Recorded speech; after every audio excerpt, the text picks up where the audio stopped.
Hello students, देखो आप CA inter में रिवीजन के बिहाफ पर नेक्स्ट चैप्टर लेते हैं इंडियन कॉन्ट्रैक्ट एक्ट 1872। एग्जाम में इसकी वैल्यू 13 टू 15 मार्क्स है। 4 मार्क्स के राउंड के एमसीक्यू दे देगा। एक क्वेश्चन नंबर 1 में सब्जेक्टिव देने के चांस रहते हैं, तो तकरीबन 7 टू 8 मार्क्स कंपलसरी में भी हो सकता है। तो मेरे हिसाब से छोड़ तो आप वैसे भी नहीं सकते, और वैसे भी आसान है। एमसीक्यू तो हमेशा देखो आसान होता है, ठीक है। तो इसमें देखो सबसे पहला हम ले रहे हैं contract of indemnity and guarantee, ये यूनिट 1। मतलब ये कॉन्ट्रैक्ट फाउंडेशन के एडिशन में, फाउंडेशन में सेक्शन 1 टू 75 आ गया था, जनरल प्रिंसिपल्स ऑफ कॉन्ट्रैक्ट। ये स्पेशल कॉन्ट्रैक्ट्स है, indemnity, guarantee, bailment, plays and agency. तो सबसे पहला इंडेमनिटी। इंडेमनिटी वर्ड का सिंपल मीनिंग क्या है? टू कंपनसेट, मतलब किसी लॉस से बचाना है। तो एक नंबर का एमसीक्यू ध्यान रखना, सेव फ्रॉम लॉस। जब एक बंदा दूसरे बंदे को प्रॉमिस करता है कि सर अगर आपको कोई लॉस हुआ तो चाहे वो मेरे कंडक्ट से हो चाहे किसी और के, मैं आपको कंपनसेट करूंगा। तो जो पर्सन ये प्रॉमिस दे रहा है वो इंडेमनीफायर, जिसको प्रॉमिस दिया जा रहा है वो इंडेमनीफाइड या इंडेमनिटी होल्डर, ठीक है। जैसे नॉन लाइफ इंश्योरेंस जितने भी है, फायर इंश्योरेंस, मरीन इंश्योरेंस, वो सब इंडेमनिटी है। क्योंकि वहां पर कहते हैं, इसमें देखो इंश्योरेंस कंपनी सामने वाले क्लाइंट से कह रही, क्या कह रही है? सर गड्डी को कुछ हो गया, गुड्स को कुछ हो गया, तो हम आपको क्या करेंगे? कंपनसेट। लेकिन जो लाइफ इंश्योरेंस है उसमें इंश्योरेंस कंपनी कभी भी क्लाइंट या इंश्योर्ड पर्सन को ही नहीं कह सकती सर अगर आपकी लाइफ को कुछ हुआ तो मुझे कंपनसेट करे, मर गया तो वापस कैसे कंपनसेट करोगे? तो कंपनसेट उससे नहीं किया जाएगा, उसकी फैमिली को किया जाएगा। तो ध्यान रखना, जनरल इंश्योरेंस, फायर इंश्योरेंस, ये तो इंडेमनिटी है, लेकिन लाइफ इंश्योरेंस ये नॉट, वर्ड ध्यान रखना, not considered as contract of indemnity. अगर आपको वहां ये भी लिखा हुआ मिल जाए considered as contract of guarantee, तो पिक किसे करना? एमसीक्यू में। अब आगे बढ़ते हैं, इंडेमनिटी के एसेंशियल एलिमेंट्स। दो पार्टीज बता दी, इंडेमनीफायर जिसने प्रॉमिस दिया लॉस से बचाने का, इंडेमनिटी होल्डर या इंडेमनीफाइड जिसको प्रॉमिस मिला लॉस से बचने का। Modes for creation of contract of indemnity, ये एक्सप्रेस भी हो सकता है, express promise to save other from loss, oral या रिटन वर्ड्स। इंप्लाइड भी हो सकता है बाय कंडक्ट ऑफ पार्टीज और सर्कमस्टांसेस, ये हम गारंटी में देखेंगे। Existence of other essential elements of a valid contract, देखो इसमें भी ऑफर एक्सेप्टेंस होता है, पार्टीज की इंटेंशन लीगल रिलेशनशिप क्रिएट करने की होनी चाहिए, consideration, parties competent to contract, ये एग्जाम में क्वेश्चन बनाता है। Both indemnifier and indemnity holder क्या होने चाहिए? कॉम्पिटेंट टू कॉन्ट्रैक्ट होने चाहिए दोनों। गारंटी में प्रिंसिपल डेटर माइनर हो सकता है, पर इंडेमनिटी में एक भी पार्टी नहीं। लॉफुल ऑब्जेक्ट, अब किसी को हम कुटाई के लिए अपॉइंट कर देते हैं और उसे कहते हैं भाई तेरा कोई नुकसान हुआ तो हम कंपनसेट करेंगे, ये वैलिड नहीं है। मस्ट नॉट बी वेग, वेग अनक्लियर के लिए आता है।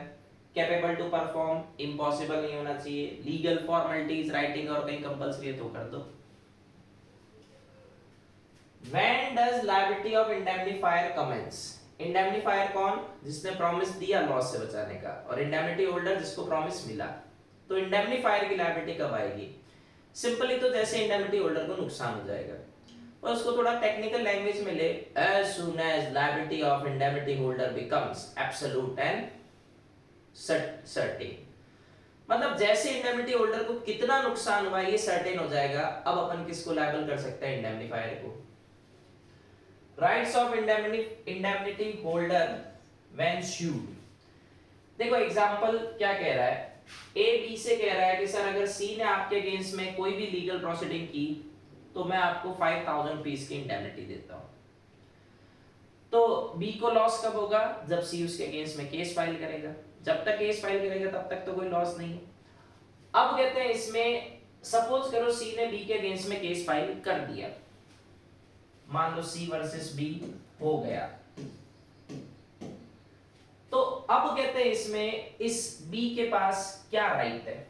क्योंकि इंडेमनिटी होल्डर कौन बना? बी तो बना। तो उस केस में जो नुकसान हुआ वो मांग सकता है। जो कॉस्ट देनी पड़ी शूट फाइल करने में चाहे डिफेंड करने में, चाहे कोर्ट के ऑर्डर पर कुछ पेमेंट सी को करनी पड़ी, सब 5000 रुपीज तक बी किससे क्लेम कर सकता है? ए से। राइट ऑफ इंडेमनीफायर वैसे तो एक्ट में गिवन नहीं है, तो इस पे उलझो मत। नेक्स्ट लेते हैं कॉन्ट्रैक्ट ऑफ गारंटी।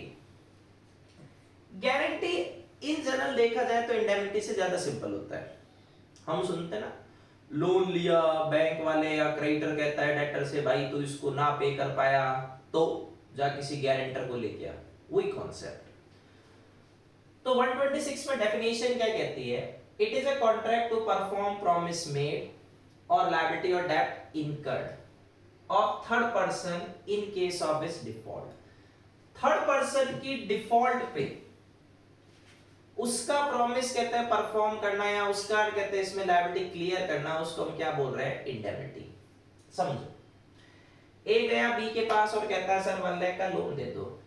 बी कहता है तूने पे ना किया तो ए कहता है सर, फिर कहते हैं इसमें मैं किसी और को ले आता हूं जो आपको भरोसा दिला दे। वो भरोसा कौन दिलाता है? सी। अब सी के कहने पर बी ए को लोन दे देता है। मतलब सी बी से कहता है सर आप ए को लोन दे दो, अगर इसने रीपे ना किया तो मैं हूं ना। बी इस पे भरोसा कर लेता है और किसको लोन दे देता है? ए को। तो सी ने गारंटी दी, सी श्योरिटी। गारंटर वर्ड ठीक है, समझने में आसान है, पर श्योरिटी वर्ड पे फोकस करो। बी क्रेडिटर, ए प्रिंसिपल डेटर। प्रिंसिपल डेटर क्यों है? क्योंकि प्राइमरी लायबिलिटी किसकी है? ए की, इसकी तो लायबिलिटी सेकेंडरी है। अब 3 कॉन्ट्रैक्ट्स बने। सबसे पहला फर्स्ट कॉन्ट्रैक्ट किसके बीच में? ए और बी, कॉन्ट्रैक्ट ऑफ डेब्ट, क्योंकि अगर ये नहीं होता तो गारंटी की क्या जरूरत पड़ती। सेकेंडरी कॉन्ट्रैक्ट बना किसके बीच में? सी एंड बी, जिसमें इसने गारंटी दी। थर्ड कॉन्ट्रैक्ट एक इंप्लाइड कॉन्ट्रैक्ट बना किसके बीच में? ए और सी, जिसमें ए जब आकर सी से कहता है कि सर मेरी गारंटी दे दो, तो बदले में ए इंप्लाइडली सी को कह रहा है इस गारंटी में अगर आपको कोई नुकसान हुआ, चाहे मेरी वजह से हुए चाहे किसी और की वजह से, मैं कंपनसेट करूंगा। ये कौन सी लाइन आ गई? इंडेमनिटी वाली। तो जो हमने देखा था ना, एक इंप्लाइड कॉन्ट्रैक्ट ऑफ इंडेमनिटी भी होता है, वो इस तरीके से। क्योंकि देखो इंडेमनिटी की डेफिनेशन में क्या था? लॉस में B caused by the conduct of promiser himself और एनी अदर पर्सन। ठीक है, जो हम नॉर्मली कहते हैं इसमें इंश्योरेंस का कॉन्ट्रैक्ट देखते हैं, उसमें कभी इंश्योरेंस कंपनी की वजह से तो लॉस हो ही नहीं सकता, हमेशा लॉस किसकी वजह से होगा? किसी और पर्सन की वजह से। लेकिन गारंटी की आप डेफिनेशन देखो, इसमें लॉस इसकी वजह से भी हो सकता है। सपोज करो ड्यू डेट पर ये पेमेंट नहीं करता, तभी तो बी आकर किसको लायबल करेगा? सी को। सी वापस पैसा किससे लेगा? ए से। किसके प्लेस पर आकर? बी के। इसको बोलते हैं सबरोगेशन। बी को इस कॉन्ट्रैक्ट, मतलब बी ने तो जब लोन दिया तो बदले में सी का एश्योरेंस आ गया, पर सी को खुद को क्या मिला? कुछ भी नहीं। पर गौर से देखो, क्या बी ने ए पे भरोसा करके लोन दिया है? नहीं। किस पे भरोसा करके लोन दिया है? सी के ऊपर। तो बी सी के कहने पर ए के फायदे के लिए जो भी कंसिडरेशन दे, वो किसके लिए कंसिडरेशन मान लिया जाएगा? सी के लिए। तो essential elements of contract of guarantee, सबसे पहला डेब्ट या लायबिलिटी होनी चाहिए। डेब्ट रिकवरेबल होना चाहिए, टाइम बार नहीं। टाइम बार जिसका टाइम निकल चुका है उसकी कोई गारंटी नहीं आएगी।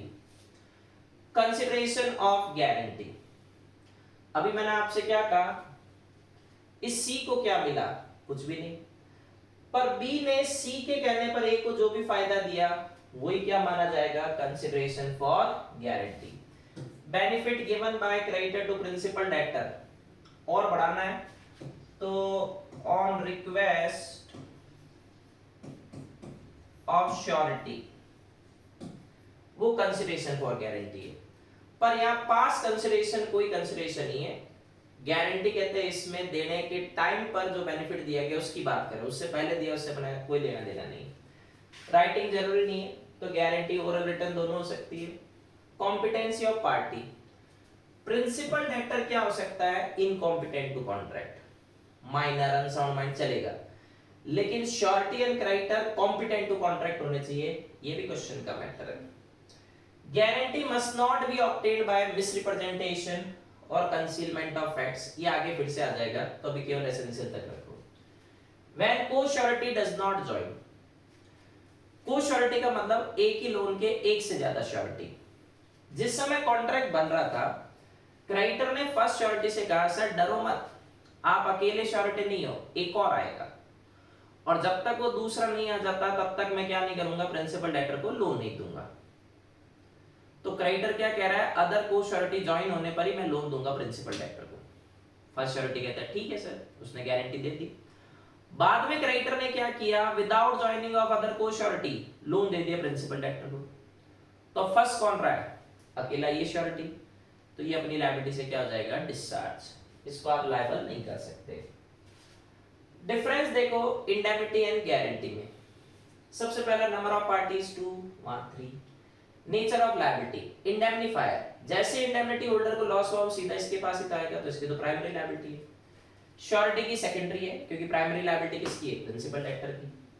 टाइम ऑफ लायबिलिटी, इंडेमनिटी में जब वो लॉस हो जाए मतलब कंटीजेंसी हो जाए, इसमें जब प्रिंसिपल डेटर नालायक निकले, वो प्रॉमिस परफॉर्म ना करे या डेब्ट को रीपे ना करे। टाइम टू एक्ट, इंडेमनीफायर को खुद जाकर कहते हैं इसमें इंडेमनिटी देने की परमिशन दी है, मतलब जरूरी नहीं है कि हम ही हमेशा इंश्योरेंस कंपनी के पास जाए, इंश्योरेंस कंपनी भी हमारे पास आकर कह सकते हैं सर इंश्योरेंस तो ले लो। लेकिन श्योरिटी हमेशा किसके कहने पर काम करेगा, जब प्रिंसिपल लेटर आकर उसके हाथ जोड़ेगा सर मेरी गारंटी दे दो। Right to sue third party, ये थोड़ा आपके लेवल से डिफरेंट पॉइंट है। देखो जैसे ही श्योरिटी ने क्रेडिटर को पेमेंट की, श्योरिटी किसके प्लेस पे आ जाएगा, creditor, subrogation situated in the shoe of other. और अब क्रेडिटर के सारे राइट किसको मिल जाएंगे, श्योरिटी को, तो वो सीधा प्रिंसिपल डेटर नाम की थर्ड पार्टी के अगेंस्ट में एक्शन ले सकता है। भाई मेन कॉन्ट्रैक्ट तो प्रिंसिपल डेटर एंड क्रेडिटर में बना है, श्योरिटी तो थर्ड, मतलब एक तरह से उनके कॉन्ट्रैक्ट के लिए स्ट्रेंजर था, पर अब श्योरिटी किसके प्लेस पे आ गया, क्रेडिटर, और वो प्रिंसिपल डेटर के अगेंस्ट में एक्शन ले सकता है। कॉन्ट्रैक्ट ऑफ इंडेमनिटी में ध्यान रखना है, नॉर्मली इंडेमनीफायर का थर्ड पार्टी से कोई कनेक्शन तो है नहीं, तो वो स्ट्रेंजर है तो केस फाइल नहीं कर सकते। पर कॉन्ट्रैक्ट में आपने ऐसा राइट दे रखा है कि सर जैसे इंडेमनिटी होल्डर को इंडेमनीफायर पेमेंट करेगा, इंडेमनिटी होल्डर के सारे राइट किसके हो जाएंगे, इंडेमनीफायर के, तो अब इंडेमनीफायर सीधा थर्ड पार्टी के अगेंस्ट में एक्शन ले सकता है। पर्पस नुकसान से बचाना, वहां क्रेडिटर की सेफ्टी या security. Competency of parties, indemnity में दोनों कॉम्पिटेंट टू कॉन्ट्रैक्ट होने चाहिए, गारंटी में प्रिंसिपल डेटर क्या हो सकता है, incompetent to contract. Nature and extent of surety's liability, देखो एक्सटेंट ऑफ श्योरिटीज लायबिलिटी सबसे पहला किसके बराबर है, प्रिंसिपल डेटर के। प्रिंसिपल डेटर की लायबिलिटी डेब्ट, इंटरेस्ट, प्रॉमिस की परफॉर्मेंस, सेम श्योरिटी की लायबिलिटी। श्योरिटी अपनी लायबिलिटी को लिमिट कर सकता है, ये हम आगे चल के देखेंगे। श्योरिटी कहता है सर मेरे तो बस 1 लाख की लायबिलिटी है, उसके ऊपर जो ट्रांजैक्शन बनेंगे फिर वहां श्योरिटी लायबल नहीं होगा। Nature of surety's liability, normally तो देखो क्या है, सेकेंडरी है, क्योंकि प्राइमरी लायबिलिटी किसकी है, प्रिंसिपल डेटर की। पर हम आगे देखेंगे सम केसेस में क्रेडिटर सीधा किसको कहते हैं इसमें शू कर सकता है, श्योरिटी को, विदाउट शोइंग प्रिंसिपल डेटर, क्योंकि श्योरिटी की लायबिलिटी देखो किसके को एक्सटेंसिव है, किसके बराबर है, प्रिंसिपल डेटर। अगर डॉक्यूमेंट में डिफेक्ट से प्रिंसिपल डेटर डिस्चार्ज हो गया तो by one get one free, surety भी डिस्चार्ज हो जाएगा। क्रेडिटर ने अगर फॉरबियर नॉट टू डू के सेंस में आता है, प्रिंसिपल डेटर के अगेंस्ट में केस फाइल नहीं किया उसके डिफॉल्ट पे, तो उससे श्योरिटी बचेगा नहीं, क्योंकि डिफॉल्ट तो हो गई, तो अब क्रेडिटर किसके अगेंस्ट में एक्शन ले सकता है, श्योरिटी के। टाइप्स ऑफ गारंटी, देखो गारंटी 2 टाइप की है, स्पेसिफिक गारंटी, दोनों ही काम का है टॉपिक, जो सिंगल ट्रांजैक्शन के लिए, सिंगल ट्रांजैक्शन खत्म गारंटी खत्म। कंटिन्यूइंग गारंटी जो सीरीज ऑफ ट्रांजैक्शंस के लिए, एक से ज्यादा ट्रांजैक्शन के लिए, ठीक है। अब वो एक से ज्यादा ट्रांजैक्शन टाइम के भी आप हो सकते हैं लाइक 1 ईयर, अमाउंट के भी आप हो सकते हैं लाइक 1 करोड़, वो डिपेंड करेगा। इसमें श्योरिटी की लायबिलिटी कब खत्म होगी, जब सारे ट्रांजैक्शन कंप्लीट हो जाए, या जब उस गारंटी को क्या कर दिया जाए, रिवोक कर दिया जाए। तो अब एग्जाम में क्वेश्चन इस पे भी बनता है, रिवोकेशन ऑफ कंटिन्यूइंग गारंटी। देखो अगर आप लोग मुझसे नहीं पढ़े हुए हो तो ध्यान रखना, येलो मार्क टॉपिक एग्जाम के लिए इंपॉर्टेंट है, ठीक है। आपको वैसे तो कहते हैं इसमें रिवीजन से भी अगर आपने पहले पढ़ रखा है बेनिफिट हो जाएगा, लेकिन अगर आपको लगता है कि आपकी लॉ का पोर्शन कहते हैं इसमें वीक है, पहले टीचर ने अच्छे से नहीं करा रखा, तो आप मेरे को कहते हैं इसमें चाहे इस वीडियो पर मैसेज कर देना, काफी नॉमिनल रेट पर मैं आपको क्लासेस दे दूंगा। 59 क्लास 59 आवर्स की पूरा मैंने इंटर का कहते हैं इसमें कोर्स कंप्लीट कर रखा है, तो आपका कहते हैं इसमें इंक्लूडिंग क्वेश्चंस और सब, तो आपका उससे कोर्स हो जाएगा, वो आपकी चॉइस है। Revocation of continuing guarantee. Continuing guarantee जो एक से ज्यादा ट्रांजैक्शन के लिए थी, उसको हम क्या कर रहे हैं, रिवोक मतलब कैंसिल कर रहे हैं। कैसे? Number 1 by notice of revocation. एक चीज दिमाग में फीड कर लो, जो ट्रांजैक्शन एग्जीक्यूट हो गया उसे कभी भी रिवोक नहीं किया जा सकता। तो रिवोकेशन किसके लिए होगा? Future transaction. लाइक 1 ईयर की गारंटी थी, 2 मंथ्स बाद आपने रिवोक कर दी, तो 2 मंथ्स तक जितने भी ट्रांजैक्शन बने उसके लिए आप लायबल हो, बाकी के ट्रांजैक्शंस के लिए आपकी लायबिलिटी नहीं है। सिमिलरली 2 मंथ्स के बाद श्योरिटी की डेथ हो गई, तो 2 मंथ से पहले के ट्रांजैक्शन के लिए तो उसके एलआर, उसकी एसेट्स तक लायबल है, लेकिन उसके बाद उनकी कोई लायबिलिटी नहीं है। नोवेशन, आपने कहते हैं इसमें श्योरिटी चेंज कर लिया या नया कॉन्ट्रैक्ट बनाया जिसमें कहते हैं श्योरिटी का प्रोविजन नहीं मिलेगा, surety discharge. Rights of surety. Surety के राइट में देखो किसके अगेंस्ट में राइट है? Principal debtor, creditor and co-sureties. तो सबसे पहला राइट अगेंस्ट प्रिंसिपल डेटर, किसके राइट पढ़ रहे हैं? श्योरिटी के। Right of subrogation. Principal debtor ने क्रेडिटर को पेमेंट में डिफॉल्ट की, तो क्रेडिटर पैसा किससे ले जाएगा? श्योरिटी से। अब श्योरिटी ने क्रेडिटर को पेमेंट कर दी, तो श्योरिटी किसकी जगह पर आ गया? क्रेडिटर की। इसको बोलते हैं सबरोगेशन। और वो प्रिंसिपल डेटर से क्या ले सकता है? Payment. Implied promise to indemnify surety, ये हमने देखा था, जब प्रिंसिपल लेटर आकर श्योरिटी से कहता है सर मेरी गारंटी दे दो क्रेडिटर को, तो खुद भी तो बदले में इम्प्लाइड प्रॉमिस देता है इंडेमनिटी का कि सर इसके बदले में कोई लॉस हुआ, चाहे मेरी वजह से हो चाहे क्रेडिटर की वजह से, मैं कंपनसेट करूंगा, तो कंपनसेट कर दे। बस इसमें ये ध्यान रखना, श्योरिटी ने जितनी भी पेमेंट राइटफुली मेड की है सब किससे ले सकता है? प्रिंसिपल लेटर से।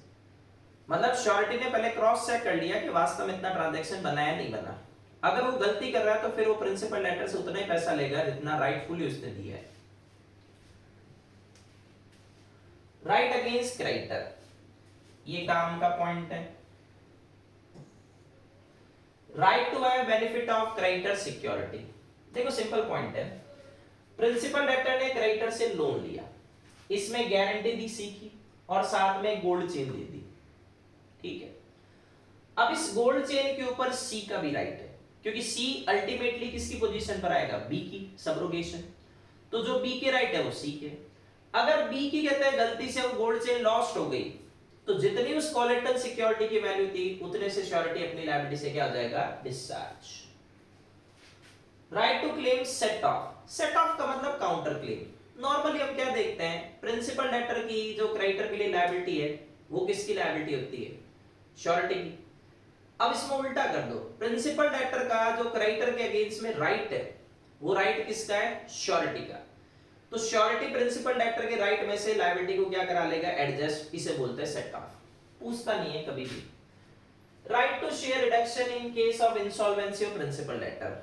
वैसे तो देखो मैं इस पॉइंट से एग्रीड ही नहीं हूं, क्योंकि ये पॉइंट क्या कह रहा है कि प्रिंसिपल डेटर हो गया इंसॉल्वेंट, अब श्योरिटी क्रेडिटर से कहता है सर मुझे अब पैसा कौन देगा, थोड़ा कम कर दो। नहीं, इसकी जगह ये होना चाहिए था जितनी रिकवरी कहते हैं एसेट से हो जाएगी प्रिंसिपल डेटर की, उसका रिडक्शन कौन क्लेम कर लेगा? श्योरिटी। राइट अगेंस्ट को श्योरिटी, ये भी काम का टॉपिक है। को श्योरिटीज, एक ही प्रॉमिस या डेब्ट के लिए एक से ज्यादा गारंटर या surety. Liability of co-sureties to make equal contribution. Principal debtor default करेगा, को श्योरिटीज ने अपनी लायबिलिटी पे कोई लिमिट नहीं लगाई, तो क्रेडिटर आकर सबसे पैसा मांग सकता है, ठीक है। इवन क्रेडिटर चाहे तो किसी एक से पूरा पैसा वसूल कर सकता है, वो जॉइंट प्रॉमिस वाला फाउंडेशन का कॉन्सेप्ट। अगर क्रेडिटर किसी एक से पैसा ले जाएगा तो अकेला बाकियों से किसकी डिमांड करेगा? कंट्रीब्यूशन की। देखो को श्योरिटीज हो सकता है एक दूसरे के लिए बिल्कुल अननोन हो, इनमें आपस में कोई कॉन्ट्रैक्ट नहीं है, पर कुल मिलाकर ये एक ही पर्सन के को श्योरिटीज है। तो ये डी किसी भी एक से लाइक सी से पूरा पैसा मांग सकता है, सी ए और बी से किसकी डिमांड कर लेगा, कंट्रीब्यूशन की। को श्योरिटीज की जो लायबिलिटी होती है इक्वल कंट्रीब्यूशन की, subject to their maximum liability. अगर को श्योरिटी ने अपनी लायबिलिटी पे लिमिट लगा रखी है तो उससे ज्यादा के लिए उनको लायबल नहीं कर सकते। जैसे एक को श्योरिटीज कहते हैं, ए कहता है मेरी 1 लाख की लायबिलिटी है, बी कहता है मेरे 2 लाख की और सी कहता है मेरे 4 लाख की। तो देखो ए की किसी केस में 1 लाख से ज्यादा लायबिलिटी नहीं है, बी की 2 लाख से ज्यादा नहीं है और सी की 4 लाख। तो इक्वल कंट्रीब्यूशन करने के लिए लायबल है लेकिन अपनी मैक्सिमम लिमिट तक। और को श्योरिटीज में आपस में कॉन्ट्रैक्ट होना जरूरी नहीं है। डिस्चार्ज ऑफ श्योरिटी, कब श्योरिटी अपनी लायबिलिटी से क्या हो जाएगा, डिस्चार्ज। सबसे पहला गारंटी को रिवोक कर दिया, वो हम पढ़ चुके हैं। बस इसमें एक थोड़ा सा स्पेसिफिक गारंटी है, वो हमने वहां नहीं पढ़ा था, हमने कंटिन्यू गारंटी का रिवोकेशन देखा था। तो स्पेसिफिक गारंटी को लोन डिसबर्स करने से पहले पहले रिवोक कर सकते हो, क्योंकि वो एक ही ट्रांजैक्शन के लिए, मतलब शुरुआत में लोन अभी दिया नहीं गया पर गारंटर आ गया, लोन देने की डेट से पहले यस्टरडे को श्योरिटी ने कहते मैं तो गारंटी वापस ले रहा हूं, तो क्रेडिटर ने भी लोन नहीं दिया, रिवोक कर दे। बाय कंडक्ट ऑफ क्रेडिटर अभी बहुत सारे पॉइंट है, और by invalidation of contract of guarantee. तो बाय कंडक्ट ऑफ क्रेडिटर, ये सेक्शन वाइज भी याद रखना, एग्जाम में काम का पॉइंट है। गारंटी देने के बाद अगर कहते हैं इसमें कॉन्ट्रैक्ट की टर्म्स को क्रेडिटर और प्रिंसिपल डेटर ने चेंज कर लिया बिना किससे पूछे, श्योरिटी से, तो गारंटी के कॉन्ट्रैक्ट में 3 पार्टीज है, तो जो भी चेंज होंगे ऑल 3 की कंसेंट से, पर यहां पर आपने क्या नहीं किया, ऑल 3 की कंसेंट से चेंज नहीं किया, तो श्योरिटी अपनी लायबिलिटी से कहते हैं इसमें फिर क्या जाएगा, डिस्चार्ज। पर कौन सी डेट से, जिस दिन से वेरिएशन किया गया, मतलब फ्यूचर ट्रांजैक्शन के लिए, वेरिएशन से पहले के ट्रांजैक्शन के लिए तो आज भी श्योरिटी लायबल है। इस बात से कोई फर्क नहीं पड़ेगा कि वेरिएशन श्योरिटी के लिए बेनिफिशियल है या हार्मफुल, चाहे रेट ऑफ इंटरेस्ट चेंज करो, चाहे एम्प्लॉयमेंट की गारंटी है तो सैलरी चेंज कर दो, कुछ भी कर दो। अब एक केस लॉ है एमएस अनिरुद्धन वर्सेस थॉमको बैंक, इसका कनेक्शन ध्यान रखना। अगर क्वेश्चन में ये लाइन गिवन है कि variation is beneficial for surety,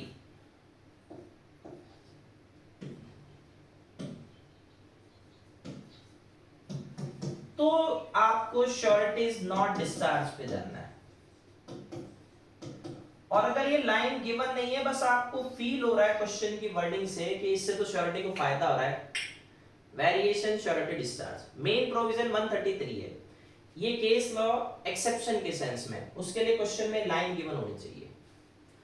bye release और डिस्चार्ज ऑफ प्रिंसिपल डेटर, ये भी काम का है। क्रेडिटर के कंडक्ट से प्रिंसिपल डेटर डिस्चार्ज हो गया, बाय 1 गेट 1 फ्री, श्योरिटी भी क्या आ जाएगा, डिस्चार्ज। अब यहां पर इस क्रेडिटर ने पहले तो प्रिंसिपल डेटर से कहा कि सर रॉ मटेरियल में दे दूंगा, पर बाद में दिए ही, तो रॉ मटेरियल नहीं देने से ये डिस्चार्ज, तो साथ में श्योरिटी भी डिस्चार्ज।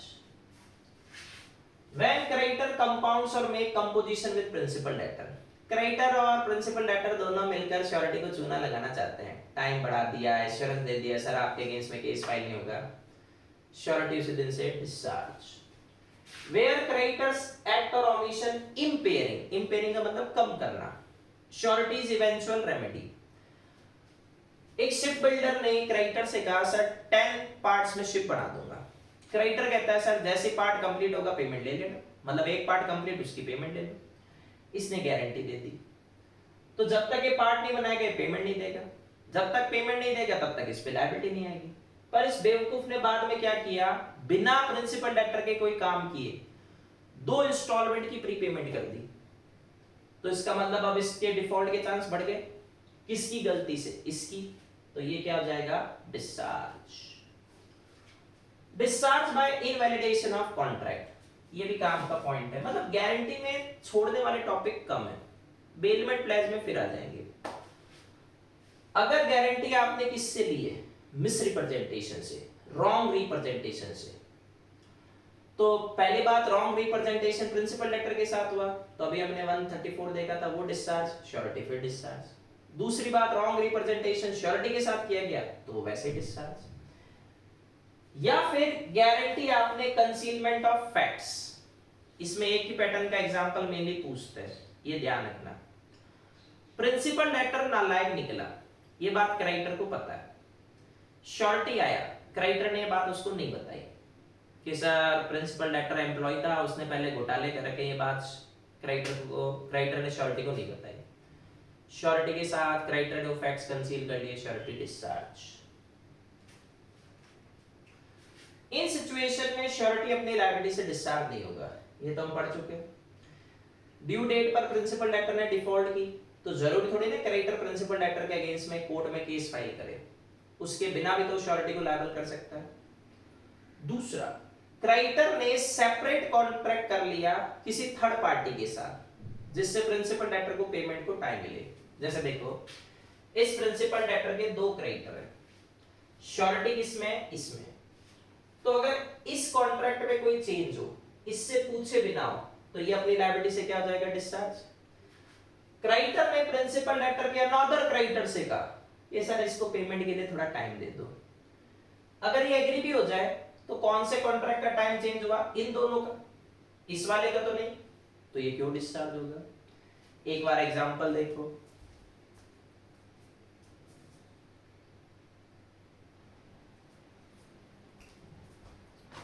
तो ये इंडेमनिटी गारंटी खत्म। नेक्स्ट लेते हैं contract of bailment and pledge. Bailment real life में परचेज के बाद जो हम सेकंड नंबर पे कॉन्ट्रैक्ट करते हैं वो 100% कौन सा होता है, बेलमेंट। क्योंकि देखो डेफिनेशन क्या कहती है, contract of bailment is a contract whereby one person delivers the goods to another for a specified purpose. ये कनेक्शन ध्यान रखना, जब गुड्स की डिलीवरी किसी स्पेसिफिक पर्पस के लिए हो तो उसको बेलमेंट बोलते हैं। पर्पस पूरा होने पर गुड्स को वापस लौटा दिया जाएगा। गुड्स देने वाला पार्टी कौन है, बेलर। जिसे गुड्स दिए गए वो कौन है, बेली। ठीक है। अब रियल लाइफ में चाहे टेलर मास्टर का एग्जांपल ले लो, चाहे ड्राई क्लीन वाले का एग्जांपल ले लो, चाहे हमारे गुड्स खराब हो गए हमने उसको मैकेनिक के रिपेयर करने के लिए दे दिए, जितने ट्रांसपोर्टेशन है वो ले लो, चाहे आप गुड्स को हायर बेसिस पे ले आओ, सब ले लो। जहां हम दे रहे हैं वहां बेलर है और जहां हम ले रहे हैं वहां bailee. Types of bailment, gratuitous, non gratuitous. जो फोकट वाला बेलमेंट है, फ्री ऑफ कॉस्ट, वो ग्रेचुअस है, और जहां दोनों पार्टीज में कंसिडरेशन एक्सचेंज होगा वो नॉन ग्रेचुअस। मतलब एक पार्टी ने कंसिडरेशन दिया, दूसरे ने कुछ भी नहीं, ग्रेचुअस बेलमेंट। जैसे हमने अपने फ्रेंड्स को बुक दे दी। नॉन ग्रेचुअस जिसमें दोनों पार्टी कंसिडरेशन दे रही है, हम रेलवे को पैसे दे रहे हैं, बदले वो हमें सर्विस दे रही है। एसेंशियल एलिमेंट्स, बेलमेंट हमेशा किसी न किसी कॉन्ट्रैक्ट से होगा, चाहे वो एक्सप्रेस है चाहे इंप्लाइड। जैसे फाइंडर ऑफ गुड्स है, उसकी रेस्पॉन्सिबिलिटी एज ए बेली है, वहां इंप्लाइड कॉन्ट्रैक्ट है, quasi contract. Subject matter of bailment केवल गुड्स होगी, वो movable property other than actionable claim and money. Delivery of goods होनी चाहिए, मर्जी से गुड्स एक बंदे से दूसरे पर्सन को दिया, वॉलेंटरी, विदाउट फोर्स या lawful means. Types of delivery, actually जब आपने फिजिकली गुड्स दे दिया, ये एग्जाम में काम का मैटर हो सकता है। कंस्ट्रक्टिव, जब आपने गुड्स फिजिकली तो नहीं दिए पर कुछ ऐसा किया जो इक्विवेलेंट टू कहते हैं इसमें डिलीवरी था, मतलब बेलर कुछ भी ऐसा करे जिसका इंपैक्ट ये निकले कि उसे गुड्स बेली को देना है। Pledge is a special kind of bailment, ठीक है। तो ऐसे केस में हम प्लेज का एग्जांपल बेलमेंट में ले सकते हैं। ये केस लॉ था bank of Chittoor versus Narasimhulu. इस केस में क्या था, इस नरसिंह हुलू का एक सिनेमा हॉल था जिसमें सिनेमा प्रोजेक्टर था। इसको पैसों की जरूरत पड़ी तो लोन के लिए बैंक के पास गया। बैंक ने कहा बदले में क्या रखोगे, तो नरसिंह हुलू ने कहा सर सिनेमा प्रोजेक्टर की सिक्योरिटी पे लोन दे दो। पुराना केस है, वहां प्रोजेक्टर भी महंगा था, तो बैंक वाले कहते हैं लाओ प्रोजेक्टर ले जाओ लो। नरसिंह हुलू कहता है तुम्हारा दिमाग खराब है, अगर प्रोजेक्टर तुम्हें दे दूंगा तो हॉल तो वैसे ही बंद हो जाएगा, चलो मैं आपसे एक्नॉलेजमेंट करता हूं। पहले प्रोजेक्टर में खुद के बिया पे होल्ड करा था, अब आपके बिया पे होल्ड करूंगा। अगर पेमेंट में डिफॉल्ट करूं तो प्रोजेक्टर खोल कर ले जाना। बैंक वालों ने लोन दे दिया। अब क्वेश्चन ये अराइज होता है, क्या यह एक्चुअल डिलीवरी हुई है? नहीं। पर एक्नॉलेजमेंट हुई, गुड्स की कस्टडी में चेंज नहीं हुआ, तो ये कौन सी डिलीवरी है? कंस्ट्रक्टिव, तो ये भी वैलिड प्लेस था। Delivery of goods only for specific purpose, और पर्पस पूरा होने पर सेम गुड्स वापस क्या होगा? रिटर्न, दूसरा नहीं, चाहे हायर वैल्यू का हो। बेलमेंट में केवल पोजीशन ऑफ गुड्स ट्रांसफर्ड होता है, ओनरशिप नहीं।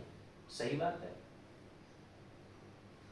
तो नॉर्मली रिस्क किसकी होगी? गुड्स की, जिसके पास ओनरशिप है, और ओनरशिप किसके पास है? बेलर के पास।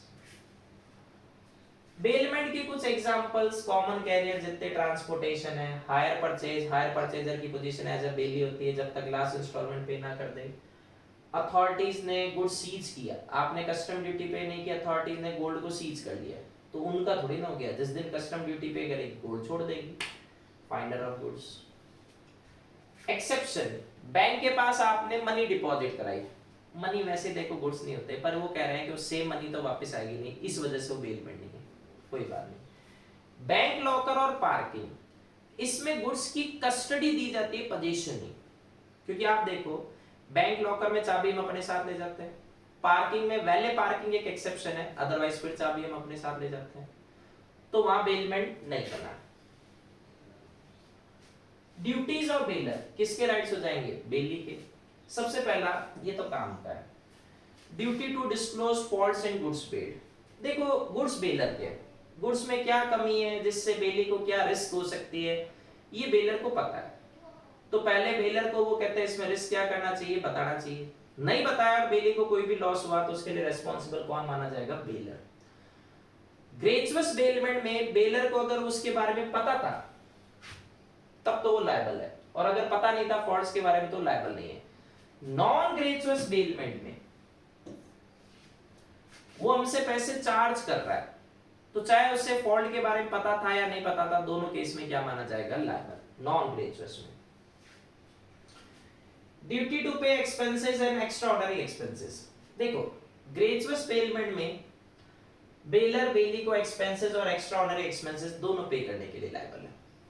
जैसे आपने काऊ को, नेबर को कहते कहा कि भाई 2-4 दिन ध्यान रखो मैं बाहर गया हूं, नेबर ने काऊ फूड दिया, एक्सपेंसेस। काऊ बीमार पड़ गई, उसको डॉक्टर को दिखाया, एक्स्ट्राऑर्डिनरी एक्सपेंसेस। ये दोनों नेबर इससे वसूल कर सकता है।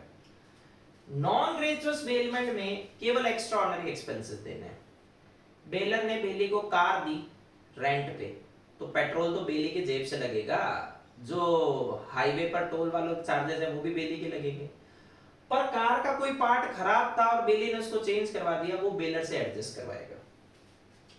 Duty to indemnify bailee, bailment of goods without authority कर दिया, चोरी के गुड्स कहते हैं इसमें बेल्ड कर दिया, तो ये बेलर की गलती है। प्री मैच्योर बेलमेंट का टर्मिनेशन बेलर कर सकता है, पर इससे अगर बेली को कोई नुकसान हुआ तो उसे बेलर कंपनसेट करेगा।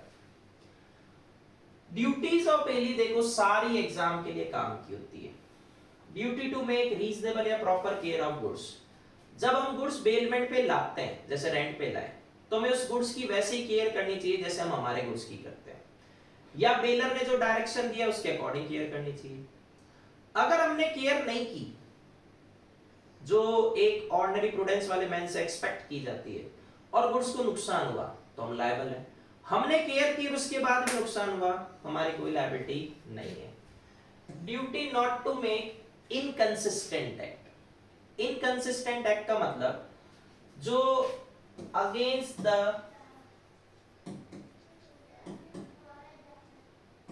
कंडीशन ऑफ बेलमेंट है। अब आप हॉर्स राइडिंग पे लाए,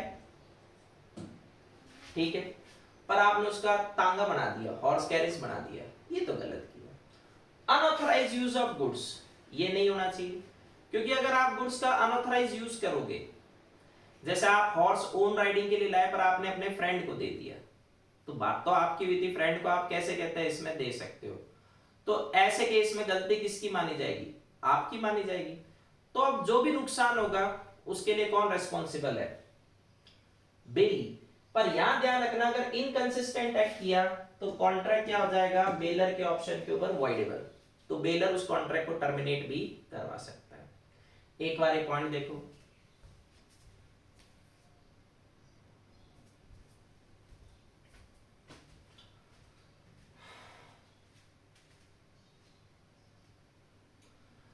155 टू 157 ड्यूटीज में कह चुका हूं, सारी काम की है। Duty of bailee not to mix the goods with his own goods. Bailor bailee को गुड्स देता है, तो बेली के अगर खुद के पास भी गुड्स है तो उसके साथ बेलर के गुड्स क्या नहीं करने चाहिए, मिक्स नहीं करने चाहिए। फिर भी मान लो बेली ने किया, बेलर से पूछ कर किया, तब तो कोई इश्यू नहीं।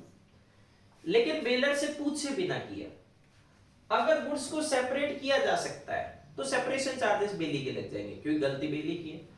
और गुड्स को अगर सेपरेट नहीं किया जा सकता, जैसे ऑयल था, आपने अपने ऑयल में बेलर का ऑयल मिक्स कर दिया, तो अब ऑयल ऑयल अलग थोड़ी ना होगा, तो गलती किसकी है, बेली की। अब बेली नए गुड्स के पैसे या इंडेमनिटी किसको देगा, बेलर को। हाँ, पुराने खुद के पास रख लेगा, उसमें कोई इश्यू नहीं है। 160 एंड 161, जब आपका पर्पस पूरा हो जाए या टाइम खत्म हो जाए तो गुड्स बेलर को लौटा दो।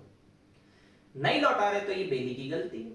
अब गुड्स को कुछ भी हो, चाहे बेली की फॉल्ट है या नहीं है, उसने फॉल्ट ऑलरेडी कर दी, टाइमली गुड्स को नहीं लौटाया, पर्पस पूरा होने पर भी नहीं लौटाया, बेली रिस्पॉन्सिबल होगा।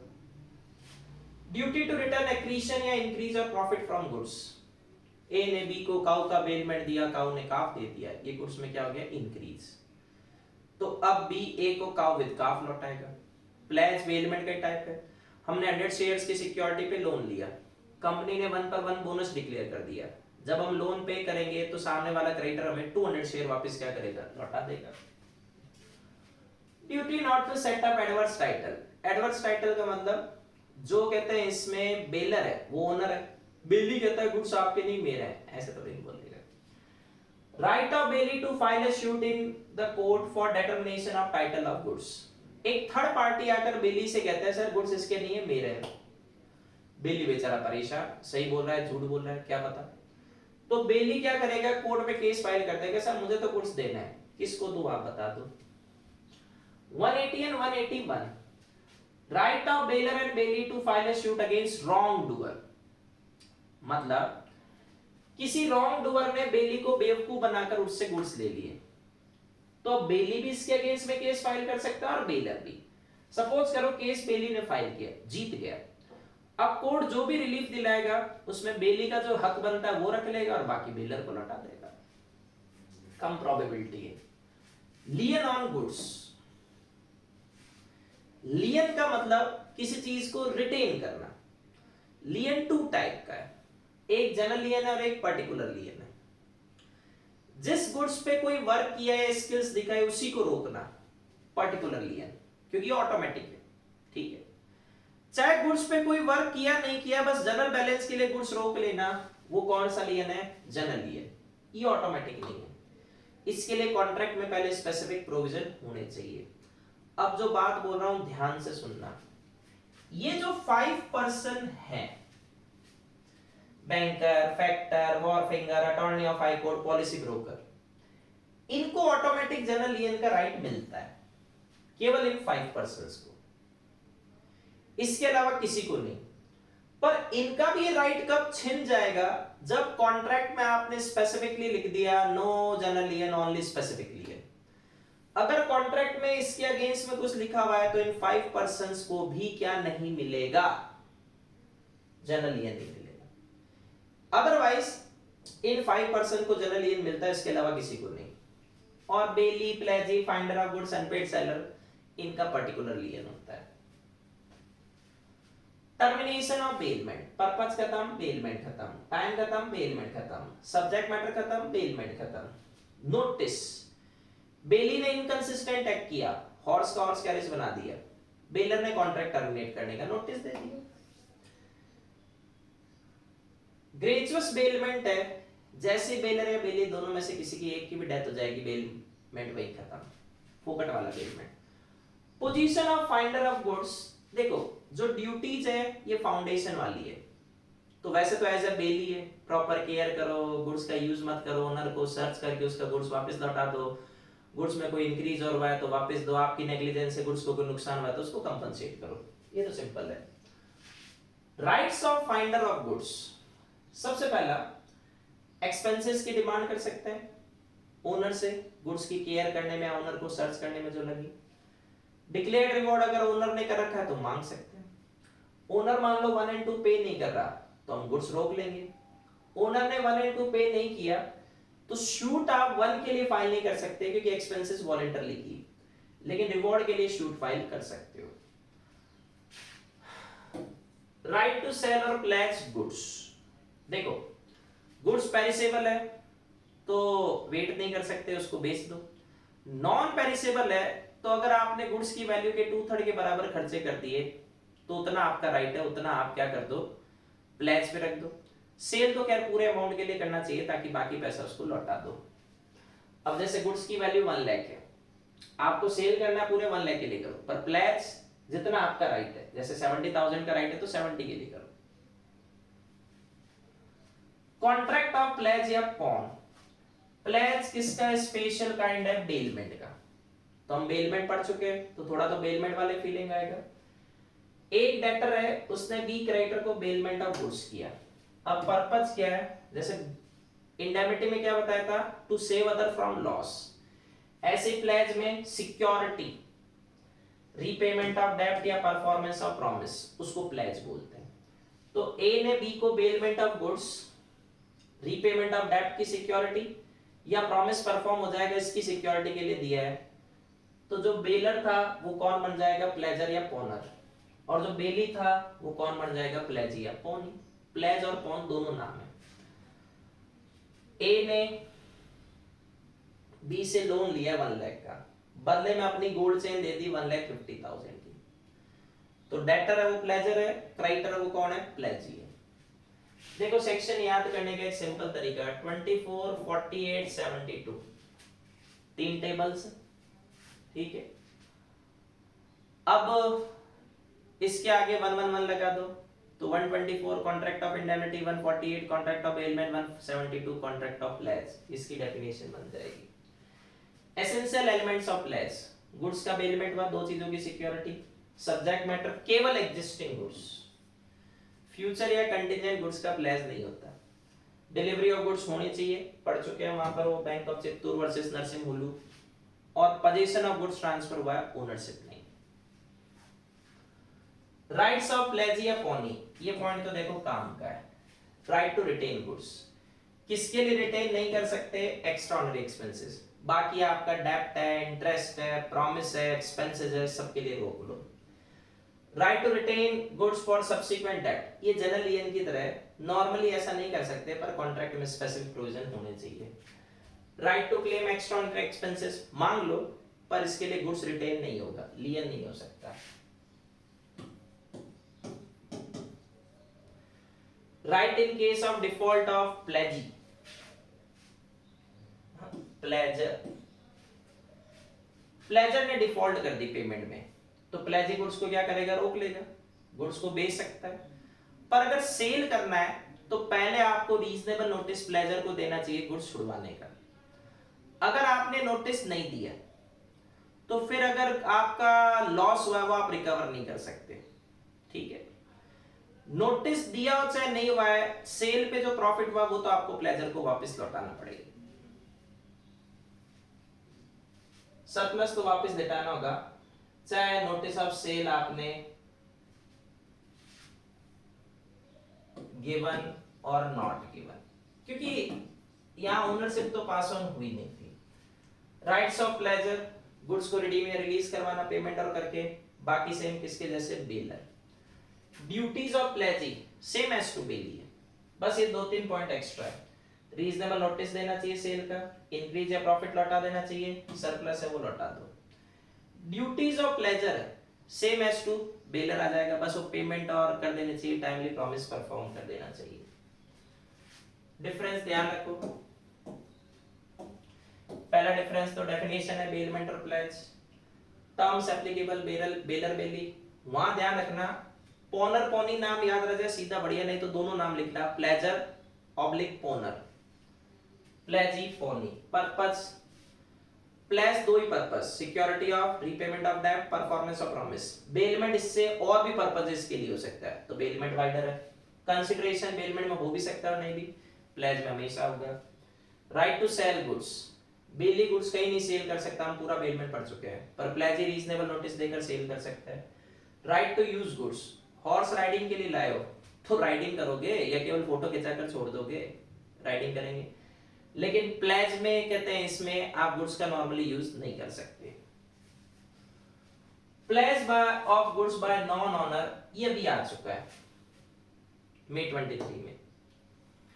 देखो नेमोडेड कौन नॉन हैबिट था, ये सेम वही पॉइंट है, no one can give which he himself not got.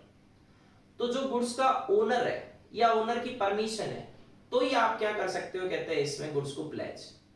पर ये जो एक्सेप्शंस हैं और बोनाफाइड प्लेज ही है, तो नॉन ओनर जो प्लेज करेंगे वो भी क्या माना जाएगा, वैलिड। तो इनको रीडिंग लगा लेना, क्वेश्चन आ चुका है तो स्लाइड रिस्क ले सकते हो। Pledgee has the same rights of pledger या owner over the pledge goods, जो ओनर के राइट है वो प्लेजी को मिलेंगे, ठीक है। अब इस सिचुएशन है, ए ने रेलवे को गुड्स बेलमेंट के लिए दिए, गुड्स की वैल्यू है 60,000, बेलर बेली, रेलवे ने बदले में railway receipt document of title दे दिया। ए ने बैंक से लोन उठा लिया 40,000 का, प्लेजर प्लेजी, रेलवे की गलती से गुड्स का नुकसान हो गया, पूरे गुड्स खराब, तो बैंक रेलवे से कहती है लाओ 60,000, रेलवे कहता है आपका तो राइट 40,000 ही था तो 40 लो, बैंक कहते हैं पूरे 60 दो, तो क्या बैंक सक्सीड होगी। बैंक कौन है, प्लेजी, प्लेजी के कौन से राइट है, प्लेजर वाले, प्लेजर कितना लेता 60, बैंक भी लेगी 60, पर 20 वापस किसको लौटा देगी, प्लेजर को। अब हम लास्ट वर्जन पर आ चुके हैं, कॉन्ट्रैक्ट ऑफ एजेंसी। देखो ध्यान रख लेना, रिवीजन क्लास आपके लिए फायदेमंद होगी, साथ में नोट्स, और पहली बार अगर आप कहते हैं इसमें रिवाइज कर रहे हो तो मॉड्यूल के क्वेश्चंस वो भी साथ में लेके चलो, ठीक है। जितने क्वेश्चंस मैंने मॉड्यूल में दे रखे हैं वैसे तो उन्हीं में से ज्यादातर रिपीट हो जाते हैं क्योंकि वो सब आई से एक ही क्वेश्चन है, तो वो आपके ऊपर डिपेंड कहते हैं इसमें करता है, जितनी क्वेश्चंस की प्रैक्टिस करोगे उतना एग्जाम में सेफ होगे। एजेंसी की देखो डेफिनेशन किसी भी कहते हैं एक्ट में नहीं दे रखी, फिर भी एजेंसी किसके बीच में रिलेशन का नाम है, प्रिंसिपल एंड एजेंट। जहां प्रिंसिपल ऑथराइज कर रहा है एजेंट को, सर मेरे बिहाफ पे थर्ड पार्टी के साथ कॉन्ट्रैक्ट बनाओ या मुझे रिप्रेजेंट करो, तो अपॉइंट करने वाला प्रिंसिपल, जिसे अपॉइंट किया जा रहा है एजेंट। अब एजेंट प्रिंसिपल के लिए काम कर रहा है तो एजेंट के कर्मों की सजा किसको मिलेगी, प्रिंसिपल को। तो टेस्ट ऑफ एजेंसी, क्या एजेंट अपने एक्ट्स के लिए प्रिंसिपल को बाउंड कर सकता है, पता चला यस। क्या एजेंट प्रिंसिपल के बिहाफ पे थर्ड पार्टी के साथ प्रिविटी ऑफ कॉन्ट्रैक्ट बना सकता है, मतलब वो स्ट्रेंजर वाली पोजीशन में आ सकता है, पता चला यस, तो एजेंसी है। Essential elements of agency, two parties, agent principal, represent करने वाला एजेंट, जिसे रिप्रेजेंट किया जा रहा है वो प्रिंसिपल, ये काम का पॉइंट है। Competency of parties, who may be principal, जो कॉम्पिटेंट टू कॉन्ट्रैक्ट है, major sound mind. Who may be agent, tricky point है। देखो दो कॉन्ट्रैक्ट है, एक बिटवीन ए एंड बी, इसमें एजेंट माइनर चलेगा, सॉरी इसमें एजेंट मेजर होना चाहिए। दूसरा between B and C, B and C में जो कॉन्ट्रैक्ट बन रहा है एजेंट एंड थर्ड पार्टी में, तो वास्तव में एजेंट कोई अपना पर्सनल कॉन्ट्रैक्ट थोड़ी बना रहा है, वो कॉन्ट्रैक्ट तो ए और सी का बन रहा है। तो इस कॉन्ट्रैक्ट में ए और सी कॉम्पिटेंट टू कॉन्ट्रैक्ट होने चाहिए, बी माइनर चलेगा। पर इन दोनों में जो कॉन्ट्रैक्ट है उसमें बी माइनर नहीं चलेगा, टू कॉम्पिटेंट पार्टीज हमेशा चाहिए। अगर ए ने माइनर एजेंट को अपॉइंट किया तो थर्ड पार्टी के साथ ट्रांजैक्शन तो वैलिड रहेगा, पर अगर उसमें कोई नुकसान हुआ, चाहे इसकी गलती से हुआ है, ए इसे लायबल नहीं कर सकता। तो ये एंगल केयरफुली पढ़ना। Consideration not necessary for creation of agency, agency में कंसिडरेशन हो भी सकता है और नहीं भी, पर एक बार पहले ये एग्जांपल देखो जिसमें कब लायबल और कब नहीं है।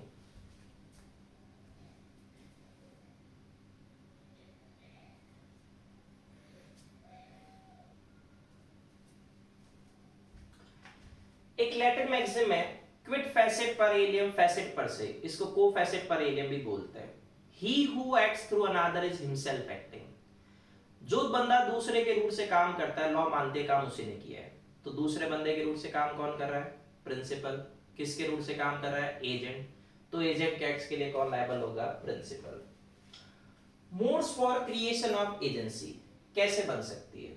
सबसे पहला, एजेंसी बाय एक्सप्रेस और इम्प्लाइड अथॉरिटी। एक्सप्रेस जो चीज हम बाय वर्ड्स, ओरली या रिटन, और इम्प्लाइड ये एक नंबर का एमसीक्यू हो सकता है, बाय कंडक्ट और सर्कमस्टांसेस। सपोज करो मेरा एक हाउस है, वो आपने रेंट पे दे दिया, मैंने रेंट एक्सेप्ट कर लिया, तो मैंने आपको अपॉइंट तो नहीं किया था, पर आपने जो काम किया वो मेरे लिए किया, तो वो इम्प्लाइड।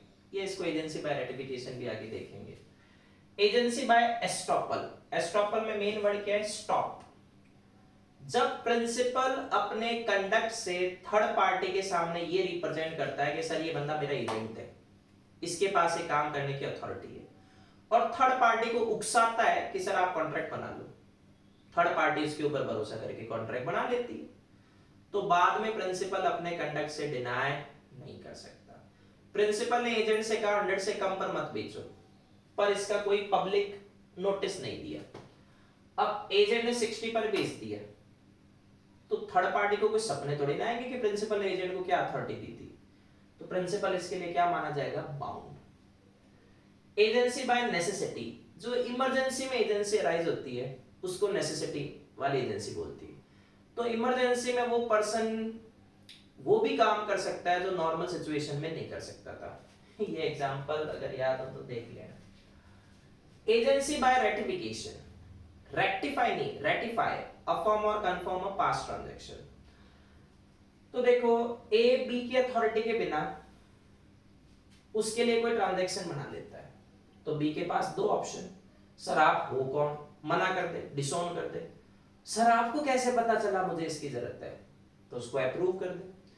तो अगर वो अप्रूव कर देगा तो उसको बोल रहे हैं एजेंसी बाय रेटिफिकेशन। तो बी बन गया प्रिंसिपल बाय रेटिफिकेशन, ए बन गया agent by ratification. Essential elements. Ratification express या इम्प्लाइड हो सकता है। वो मेरा हाउस आपने रेंट पे दिया, मैंने रेंट एक्सेप्ट कर लिया, तो मेरा कंडक्ट क्या शो कर रहा है? मैंने आपके एक्ट को रेटिफाई कर दिया, ये इम्प्लाइड रेटिफिकेशन है। Ratification with proper knowledge of principal. जिस समय प्रिंसिपल एजेंट के एक्ट को रेटिफाई कर रहा है, येलो वाला काम का है, उस समय उसे सारे फैक्ट्स की नॉलेज होनी चाहिए। अगर प्रिंसिपल की नॉलेज डिफेक्टिव है, मतलब एजेंट ने कुछ बातें हाइड कर ली, तो फिर प्रिंसिपल उस रेटिफिकेशन से बाउंड नहीं है। देखो रेटिफिकेशन हमेशा कौन से ट्रांजैक्शन का होगा? ऑथराइज या अनऑथराइज? अरे ऑथराइज होता तो रेटिफाई क्यों करना है? अनऑथराइज। तो या तो रेटिफिकेशन करो ही मत, और अगर कर दिया तो पूरे ट्रांजैक्शन का रेटिफिकेशन माना जाएगा। डबल सेंचुरी 200 काम का है। Ratification not to injure third party.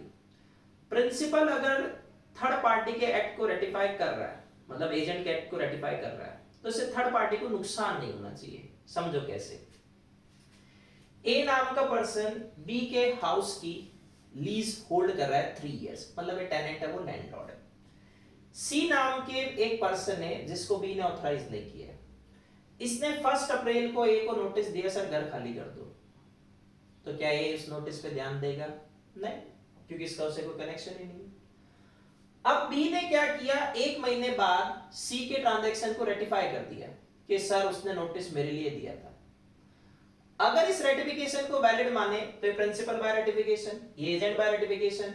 नुकसान किसको होगा? ए को, क्योंकि ए ने पहले तो उस नोटिस पे ध्यान नहीं दिया था, 1 महीने बाद ध्यान देगा, तो 1 महीने के टाइम का नुकसान।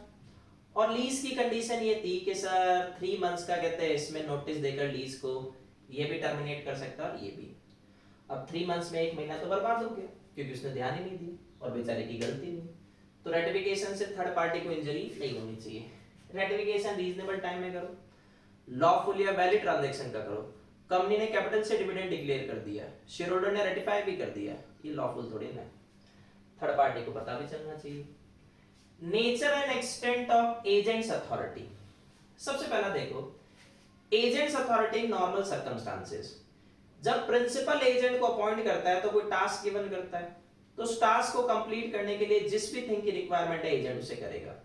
जैसे प्रिंसिपल ने एजेंट से कहा कि सर सी से डेप्ट रिकवर करके ले आओ, एजेंट थर्ड पार्टी डेटर के पास गया, सी के पास गया, सी ने डेट पे करने से मना कर दिया, तो अब बी गुंडे थोड़े भेजेगा, बी ने डी नाम के एडवोकेट को अपॉइंट कर दिया। इसको हम आगे चल के देखेंगे। डी कौन है? Substituted agent. सब एजेंट और सब्स्टिट्यूटेड एजेंट दो चीजें होती है। जब एजेंट अपना कोई काम किसी को दे रहा है तो सब एजेंट, जब एजेंट अपना नहीं प्रिंसिपल का काम दे रहा है तो वो सब्स्टिट्यूटेड एजेंट, मतलब जो काम एजेंट खुद नहीं कर सकता वो किसी और को दे दिया। तो बी ने डी नाम के एडवोकेट से कहा सर सी के अगेंस्ट में केस फाइल कर दो, तो ये एजेंट की अथॉरिटी है, ये काम का पॉइंट है। Agents authority in emergency. Baler ने बेली को गुड्स दिए, टोमेटो एप्पल समथिंग, कि सर आप इसको जयपुर से मुंबई के एड्रेस में डिलीवर कर दो, तो ये तो बेलमेंट था। अब बी निकला, बेली निकला गड्डी लेकर, रास्ते में हैवी रेन से गुड्स पेरिसेबल हो गए। बी ने सोचा मुंबई लेके गया तो काम खत्म, बी ने रास्ते में गुड्स को बेच दिया, क्या ये बेलमेंट है? नहीं, ये एजेंसी है जो किस में राइज हुई है? इमरजेंसी में। तो बी की इंटेंशन ए को लॉस से प्रोटेक्ट करने की थी, तो मान लो वहां सी से 100 मिलते हैं, रास्ते में 60 मिले, तो 40 का लॉस किसका होगा? बी का नहीं, किसका? ए का। Duties of agent. देखो एजेंट को प्रिंसिपल अपॉइंट करता है, तो एजेंट प्रिंसिपल का जो भी मैंडेट ऑर्डर है वो फॉलो करेगा। हालांकि मैं इसको प्रेफर नहीं करता, इसको फॉलो करना चाहिए। 2-1-1 प्रिंसिपल एजेंट को कोई डायरेक्शन देता है तो एजेंट को डायरेक्शन फॉलो करते हुए काम करना चाहिए। अगर प्रिंसिपल ने कोई डायरेक्शन या इंस्ट्रक्शन नहीं दिया तो फिर कस्टम्स जो उस एरिया में प्रिवेल करती है उसको फॉलो करना चाहिए। एजेंट जो भी सिचुएशन है उसे फॉलो नहीं करता, प्रिंसिपल को नुकसान होता है, तो एजेंट उसके लिए रेस्पॉन्सिबल है। Duty to make reasonable care and skills. जब प्रिंसिपल एजेंट को अपॉइंट करता है तो पेमेंट भी करेगा। नॉर्मली फोकट वाला एजेंट नहीं होता, वो तो पॉइंट में ठीक है कि एजेंसी की क्रिएशन के लिए कंसिडरेशन नहीं चाहिए, कंसिडरेशन होता है। तो जब प्रिंसिपल एजेंट को पे कर रहा है तो जिस काम के लिए अपॉइंट किया है, अगर एजेंट को नहीं आता तो मना कर दे। एजेंट कहता है सर ये तो काम मैं कर लूंगा, तो फिर उसके अंदर वो स्किल्स होनी चाहिए जो बाकी दूसरे पर्सन में होती है। अगर एजेंट नेग्लिजेंट रहता है और इससे प्रिंसिपल को नुकसान होता है तो लायबल कौन होगा? एजेंट। इसके मॉड्यूल के एग्जांपल्स जरूर करना है, रिवीजन क्लास है, मैंने काफी एग्जांपल्स कराए पर सारे नहीं करवाए जा सकते। सेकेंड थिंग, अगर एजेंट प्रिंसिपल को पता है कि ये नालायक एजेंट है, मतलब उसकी लैक ऑफ स्किल्स की नॉलेज है, तो उसको अपॉइंट ही क्यों किए? फिर प्रिंसिपल कहते हैं इसमें लायबल होगा एजेंट ने। और एजेंट की रेस्पॉन्सिबिलिटी कभी भी इनडायरेक्ट या रिमोट लॉस के लिए नहीं होती। जैसे आपने एक एजेंट को अपॉइंट किया फॉरेन में गुड्स बेचने को, एजेंट ने कहते हैं इसमें गुड्स बेचे पर पैसा प्रिंसिपल को नहीं दिया, पैसा प्रिंसिपल के पास शॉर्ट पड़ गया, मार्केट में उसकी इंस्टॉलमेंट वाली गुडविल बढ़ गई, गुडविल क्या बैडविल बढ़ गई, पर किसकी गलती है? एजेंट की। तो इसके लिए एजेंट को प्रिंसिपल लायबल करेगा। लेकिन कहते हैं इसमें प्रिंसिपल एजेंट से कहता है सर आपने टाइमली पैसा नहीं भेजा, अगर भेज दिया होता तो मैं इस कंपनी के शेयर खरीदता, आज उसकी रेट 100 गुना हो गई, लाओ 100 गुना दो। ये नहीं मिलेंगे, रिमोट लॉस। ये फिर काम का है duty of agent. Principal agent को अपने लिए काम करने को अपॉइंट करता है, खुद के लिए थोड़ी। तो एजेंट प्रिंसिपल के साथ कॉन्फ्लिक्ट ऑफ इंटरेस्ट नहीं रखेगा, ठीक है, ना ही खुद के लिए डील करेगा।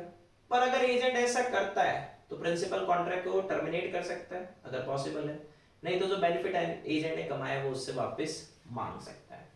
जैसे प्रिंसिपल ने एजेंट से कहा कि सर ये एग्रीकल्चरल लैंड सेल कर दो, ठीक है, एजेंट ने उसमें थोड़ी माइनिंग करवाई तो पता चला इसमें ग्रेनाइट की माइन है, एजेंट ने खुद ने प्रिंसिपल से लैंड खरीद ली, तो इफेक्ट कंसील कर लिया, खुद के लिए काम कर रहा है, प्रिंसिपल कॉन्ट्रैक्ट को रिसाइन कर सकता है। एजेंट ने लैंड 10 लाख के प्रॉफिट पे किसी और को बेच दी, तो अब थर्ड पार्टी से लैंड तो नहीं ली जा सकती पर 10 लाख का प्रॉफिट तो लिया जा सकता है।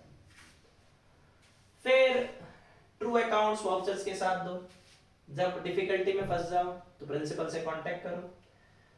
जो थर्ड पार्टी एजेंट को पेमेंट करती है, जैसे प्रिंसिपल के डेटर ने पेमेंट किसको कर दी? एजेंट को, तो एजेंट वापस प्रिंसिपल को लौटाएगा। Not to delegate, normally agent sub agent को अपॉइंट नहीं कर सकता, ये क्वेश्चन मार्क के मतलब आगे आ जाएगा।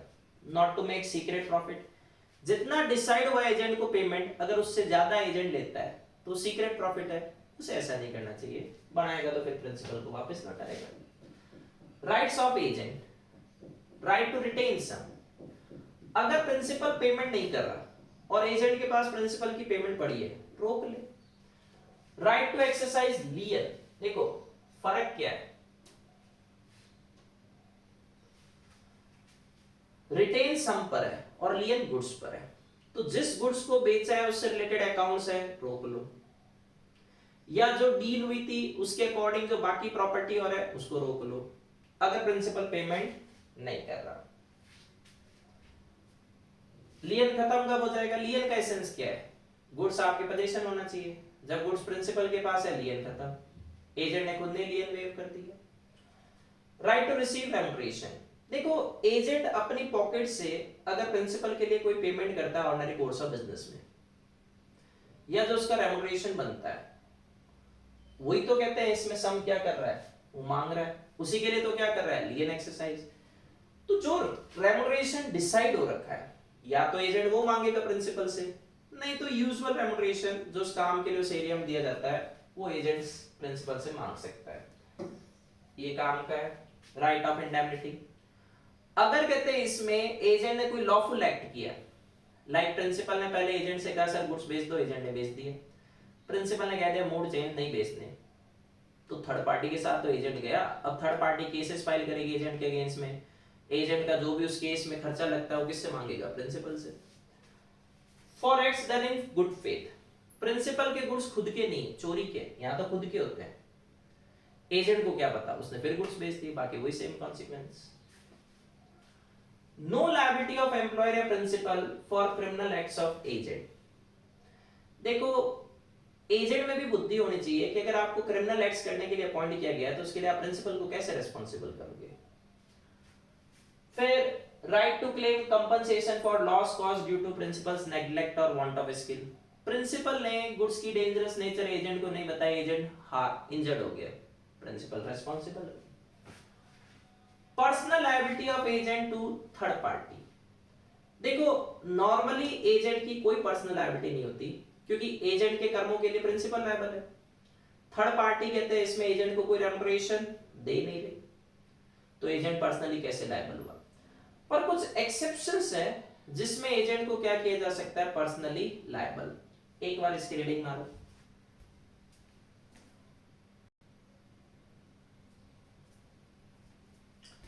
तो एक्सेप्शन में एजेंट क्या हो जाएगा, पर्सनली लायबल बन जाएगा। नंबर 1, जब एजेंट विदाउट अथॉरिटी काम करता है या इन एक्सेस ऑफ अथॉरिटी काम करता है और प्रिंसिपल उसको रेटिफाई करने से मना कर देता है, प्रिंसिपल कहता है अथॉरिटी क्यों क्रॉस की। अब जो work in excess of authority अगर सेपरेबल है, सेपरेट किया जा सकता है, ठीक है, तो जितना अथॉरिटी वाला काम था उसके लिए प्रिंसिपल लायबल, जो अथॉरिटी से बाहर था उससे एजेंट लायबल। और अगर उसे सेपरेट नहीं किया जा सकता, जैसे इसमें ज्यादातर क्या करता है वो अमाउंट के सेंस में एग्जांपल देता है, मतलब आपको 2 लाख के गुड्स खरीदने की अथॉरिटी थी, आप 3 लाख के गुड्स खरीद लाए, ठीक है, और एक ही गुड्स नहीं एक से ज्यादा गुड्स हैं, तो 2 लाख तक के लिए कौन लायबल, प्रिंसिपल, 1 लाख के लिए आप लायबल। पर आप एक ही गुड्स 3 लाख का खरीद लाए तो अब आप पूरे ट्रांजैक्शन के लिए लायबल हो जाओगे। वेयर एजेंट वर्क्स, अगर एजेंट फॉरेन प्रिंसिपल के लिए काम कर रहा है तो थर्ड पार्टी उसको लायबल करने फॉरेन थोड़ी जाएगी, या अनडिस्क्लोज प्रिंसिपल के लिए काम कर रहा है, नेक्स्ट स्लाइड में आ जाएगा, वेट करो, या किसी ऐसे प्रिंसिपल के लिए काम कर रहा है जिसके अगेंस्ट में शूट फाइल नहीं किया जा सकता, वो फॉरेन सॉवरेन, एम्बेसडर, डिप्लोमेट्स या माइनर एजेंट, इनकॉम्पिटेंट एजेंट, या जो एजेंट एग्जिस्टेंस में ही नहीं आया, जैसे कंपनी है बनने जा रही है उसके लिए प्रीलिमिनरी कॉन्ट्रैक्ट या प्री इनकॉर्पोरेशन कॉन्ट्रैक्ट, तो इन सब जगह कौन लायबल होगा, एजेंट। प्रीटेंडेड और आर्टिफिशियल एजेंट, एक नंबर का एमसीक्यू हो सकता है। देखो जब कोई बंदा किसी के सामने अपने आप को एजेंट बताता है, सर मैं तो मुकेश अंबानी का एजेंट हूं, और थर्ड पार्टी से कॉन्ट्रैक्ट बना लेता है, जबकि वास्तव में एजेंट नहीं है, तो इसने अपने आप को एजेंट होना प्रिटेंड किया, बनावटी दिखावटी एजेंट है, तो ऐसे एजेंट को क्या बोलते हैं, प्रीटेंडेड एजेंट। तो क्या ये प्रीटेंडेड एजेंट कॉन्ट्रैक्ट की परफॉर्मेंस की डिमांड कर सकता है उससे? उसका इंटेंशन इसके साथ कॉन्ट्रैक्ट बनाने का थोड़ी था, वो तो इसके साथ कॉन्ट्रैक्ट बनाना चाहता था। अब उसको जो नुकसान हुआ उसको ये कंपनसेट करेगा। अनडिस्क्लोज्ड और अननेम्ड प्रिंसिपल, नाम से क्या नजर आ रहा है, जो प्रिंसिपल डिस्क्लोज नहीं हुआ। बी एक एजेंट है, सी नाम की थर्ड पार्टी के साथ जब ये कॉन्ट्रैक्ट बनाता है तो उसे बताना चाहिए मैं तो एजेंट हूं, ये बताता ही नहीं। और इस थर्ड पार्टी को कोई सपने भी नहीं आएंगे, इसको कोई डाउट करने की वजह भी नहीं है कि वो किसके साथ डील कर रहा है, एजेंट के साथ। तो ये जो प्रिंसिपल है ये क्या रह गया, अनडिस्क्लोज।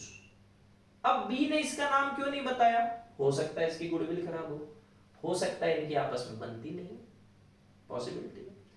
अब सपोज करो ट्रांजैक्शन बनने के बाद ए आके सी से कहता है देख तो मेरे साथ ट्रांजैक्शन नहीं बनाना चाहता था, मैंने तो बना लिया।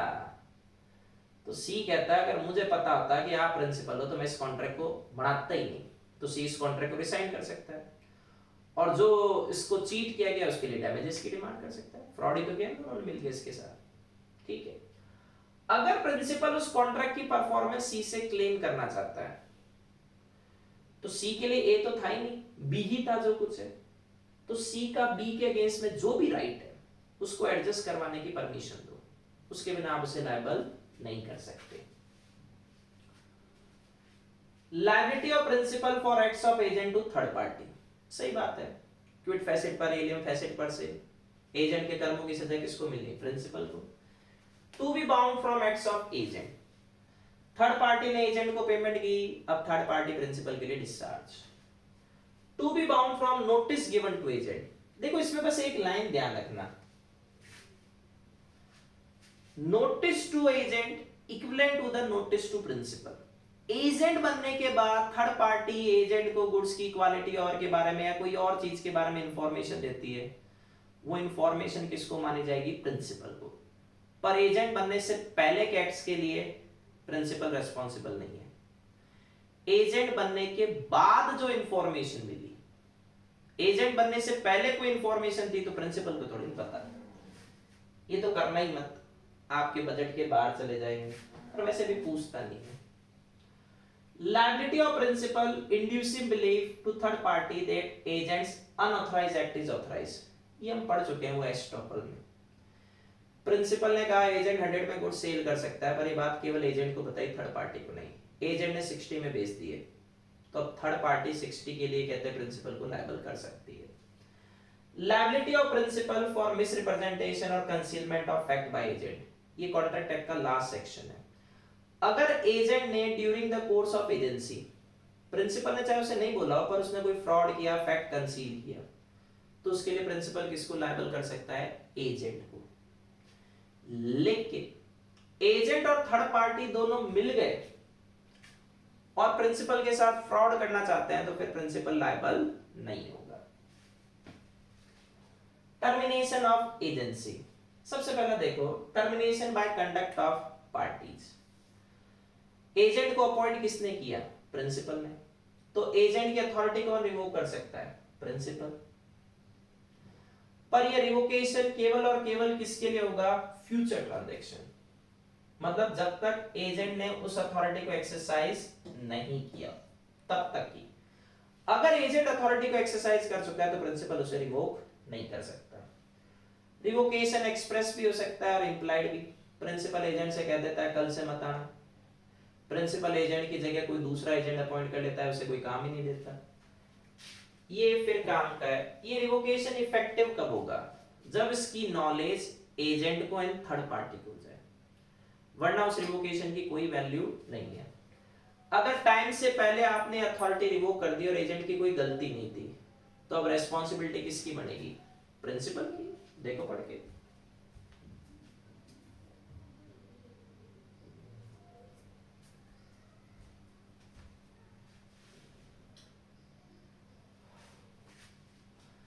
रेन्यूंसिएशन of agency by agent. Renounce करने का मतलब क्विट करना या सेपरेट करना। एजेंट कोई जबरदस्ती काम करने के लिए बाइंड थोड़ी ना, आप ऐसे समझो, revocation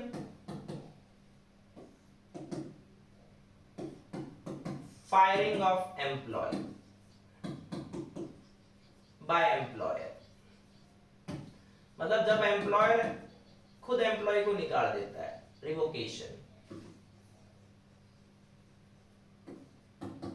renunciation, resignation by employee, जब एम्प्लॉय को छोड़ देता है। अब वो एक्सप्रेस हो सकता है, एम्प्लॉयड हो सकता है। अगर आपने टाइम से पहले रिनाउंस कर दिया, प्रिंसिपल को नुकसान हुआ तो एजेंट लायबल हो जाएगा। Bye operation of law, time खत्म, एजेंसी खत्म। कार सेल करने के लिए एजेंट अपॉइंट किया, उसने कार सेल कर दी, मतलब business complete. Subject matter destroy, agent की गलती हो चाहे नहीं हो, पर सब्जेक्ट मैटर डिस्ट्रॉय तो एजेंसी तो खत्म। फॉरेन प्रिंसिपल के लिए काम कर रहा था, उसके साथ उस कंट्री के साथ इंडिया की वॉर स्टार्ट हो गई, तो वो क्या बन गया, एलियन एनिमी, फिर एजेंसी खत्म। आप प्लास्टिक पॉलिथीन का बिजनेस कर रहे थे, गवर्नमेंट ने उस पर बैन लगा दिया, तो एजेंसी का बिजनेस अनलॉफुल हो गया। सेम इसी के लिए आप ले लो, वो इम्पॉसिबल हो गया। बाय डेथ और इंसैनिटी ऑफ प्रिंसिपल और एजेंट, देखो प्रिंसिपल की डेथ हो गई, ये बात एजेंट को पता नहीं, तो उसने जो भी एक्ट किया वो क्या माना जाएगा, वैलिड, ठीक है। और जब प्रिंसिपल की डेथ हो जाती है तो नॉर्मली एजेंट को उसके बारे में जितने ट्रांजैक्शंस थे वो सब उसके लीगल एड्स को बताने चाहिए, प्रिंसिपल का इंटरेस्ट प्रोटेक्ट करने की कोशिश करनी चाहिए। बाय इंसॉल्वेंसी ऑफ प्रिंसिपल, केवल यहां ध्यान रखना इंसॉल्वेंसी ऑफ प्रिंसिपल है, एजेंसी खत्म। डेथ और इंसैनिटी एजेंट और प्रिंसिपल दोनों की है, इंसॉल्वेंसी में केवल प्रिंसिपल है। इरिवोकेबल एजेंसी, जिस एजेंसी को प्रिंसिपल रिवोक कर सकता है वो रिवोकेबल, और जिसको प्रिंसिपल रिवोक नहीं कर सकता वो इरिवोकेबल। तो an agency which can not be revoked by principal, और ये और ध्यान रखना, which can not be revoked on death insanity of principal. अभी हमने डेथ इंसैनिटी पे एजेंसी को रिवोक्ड माना था, पर इसमें नहीं होगी, उसकी वजह है सिचुएशन। एजेंट अगर अपनी अथॉरिटी एक्सरसाइज कर ले, जैसे एजेंट को आपने गुड्स क्रेडिट पे खरीदने के लिए अपॉइंट किया, उसने क्रेडिट पे खरीद लिए और बिल खुद के नाम पर बना लिया, तो प्रिंसिपल अथॉरिटी को रिवोक नहीं कर सकता, क्योंकि अब उस एजेंट पे क्या आ जाएगी, personal liability. When agent incurred personal liability बता चुका हूं, काम का पॉइंट ही अकेला है। Where agency is coupled with special interest of agent, जिसमें एजेंट का अदर देन एजेंट कोई इंटरेस्ट इन्वॉल्व हो। ए ने बी से डेप्ट लिया 1 लाख का, ड्यू डेट पर ए ने बी को पेमेंट नहीं की, ए ने बी से कहा मेरा हाउस सेल कर दो, डेप्ट ले लेना, बाकी पैसा मुझे दे देना। तो एक तरह से ए किसको अपॉइंट कर रहा है, बी को, हाउस सेल करने के लिए। अब इस सेल ऑफ हाउस में बी का पर्सनल इंटरेस्ट है, क्योंकि हाउस सेल होगा तभी तो इसका डेप्ट वापस क्या होगा, रिकवर। अब चाहे ए की डेथ हो जाए, चाहे ए इंसेन हो जाए, चाहे ए खुद रिवोक करना चाहे, ए इस एजेंसी को रिवोक नहीं कर सकता, क्योंकि इसमें एजेंट का पर्सनल इंटरेस्ट इन्वॉल्व है। सब एजेंट, एजेंट का एजेंट क्या कहलाएगा, प्रिंसिपल के लिए सब एजेंट। एक लैटिन मैक्सिम है, डेलीगेटस नॉन प्रोटेस्ट डेलीगरे, a delegatee agent can not make further delegation, मतलब एजेंट नॉर्मली किसको अपॉइंट नहीं कर सकता, सब एजेंट को। पर कब कर सकता है, जब प्रिंसिपल ने एजेंट को अपॉइंट किया था, उसकी टर्म्स में बता दिया था चल तू एजेंट है, पर सब एजेंट अपॉइंट कर लेना। भाई सब एजेंट की अपॉइंटमेंट से दिक्कत किसको है, प्रिंसिपल को, क्योंकि प्रिंसिपल काम किससे करवाना चाहता है, एजेंट से, किसी और से थोड़े, और प्रिंसिपल खुद ही हाँ भर दे तो। या कस्टम्स ऑफ बिजनेस या ट्रेड, जिस एरिया में कहते हैं एजेंट काम करता है वहां कस्टम है कि सब एजेंट को अपॉइंट किया जा सकता है। या इमरजेंसी राइज हो गई, तो इन 3 सिचुएशंस में एक्सेप्शन वाली ये माना जाएगा कि वो सब एजेंट नहीं, वो तो प्रिंसिपल का एजेंट है, तो उसके कर्मों की सजा किसको मिलेगी, प्रिंसिपल को। अदरवाइज सब एजेंट के काम के लिए कौन लायबल होता है, एजेंट। तो ए ने बी को अपॉइंट किया, इसने से डेलीगेशन ऑफ अथॉरिटी की, तो ये कौन है, डेलीगेटर, ये कौन हुआ, डेलीगेटी। अब नॉर्मली बी सी को अपॉइंट नहीं कर सकता, अगर किया तो सी कौन है, सब एजेंट, किसका, ए का, क्योंकि बी का तो एजेंट है। तो सी के कर्मों की सजा किसको मिलेगी, बी को। सी के एक्ट्स के लिए कौन लायबल है, बी। सी रेमुनरेशन किससे मांगेगा, बी से मांगेगा, ए से तो नहीं। ए और सी में कोई आपस में कनेक्शन नहीं है, नो प्रिविटी ऑफ कॉन्ट्रैक्ट। तो जब तक ये सब एजेंसी चलेगी तब तक सी के कर्मों की सजा किसको मिलती जाएगी, बी को। सब्स्टिट्यूटेड एजेंट और को एजेंट, ये किसके प्लेस पे सब्स्टिट्यूट हुआ है? ओरिजिनल एजेंट के। इसको अपॉइंट किसने किया है? ओरिजिनल एजेंट ने, पर अथॉरिटी किसकी थी? प्रिंसिपल की। देखो, सब्स्टिट्यूटेड एजेंट को आइडेंटिफाई करने के कुछ तरीके हैं। जहां ऑक्शनियर, लॉयर इसका कनेक्शन आ जाए तो वो काम एजेंट का नहीं होता है, तो मान के चलो ऑक्शनियर या लॉयर कौन है? Substituted agent. जो काम एजेंट खुद कर सकता था पर उसको करने के लिए किसी और को दिया, वो है सब एजेंट। और जो काम एजेंट खुद कर ही नहीं सकता, वो कौन सा हो जाएगा? Substituted agent. तो देखो, ए क्लाइंट है, इसने बी सॉलिसिटर मतलब लीगल एडवाइजर से कहा सर एंटी गुड से ऑक्शन सेल करवा दो, तो इसका काम क्या है? लीगल एडवाइस देना, ऑक्शन सेल करवाना तो नहीं। बी ने इसके लिए सी नाम के ऑक्शनियर को अपॉइंट कर दिया जिसकी अच्छी रेपुटेशन थी।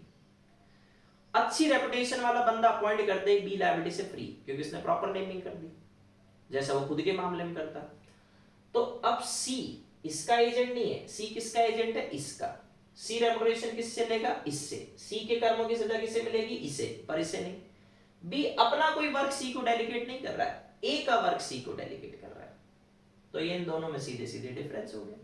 और प्रिविटी ऑफ कॉन्ट्रैक्ट किसमें बना? इन दोनों में। क्वेश्चंस मॉड्यूल के जरूर करना, बाकी मेरे साइड से कॉन्ट्रैक्ट खत्म। Bye bye.